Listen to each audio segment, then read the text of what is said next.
Hey, nakhoi bu matham chan hogat pi yadabra ne. Chauba, Tombo, nakhoi bu hauru kaidoge, numit che awa ton yau kharbani ko.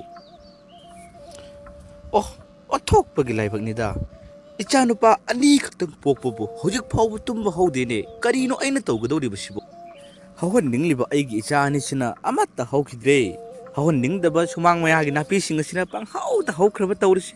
Oh, lao lao, hauna amukta lokhalu. Nakhoi ani tumba hawalak panang naba ipana punna ready da thambirabani. Kura, akhoi chawbudubu haukrabo. Khangdini bungo, ngasai ising di khara khikhibani, mayon chongbri yengucho. Khura si yamna shawra male. Khura bu ngasi kaidaw ba yawrage. Hanaga iman manadagum tawrisibo. Yengu ibungo, hojik pung mapan tara tara phawba tumba haude. Asidabu kamdawna makhoi bu yok thakkadoino aina. Mamagi lairiba lanthum mayam sibu kanana loiba ngamdoino. Icha ani khak yokpabu. Yenbi amanadi yenaw taret nipan makhongtana hotlaga tha ida khura.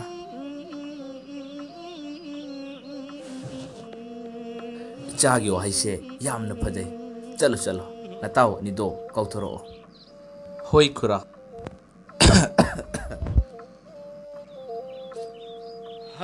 Chacha, nakhoi na lakpada thangnaba ahalgida changlo uko. Makhoi gi santhi leibungdo ai holamge. Asidagidi yena thakpagum nungaina thakladabani waranu. Pukthana kit namlaga charo. Asidagidi nakhoi awat pal hendaba makai yena thakpagum nungaina thakeda.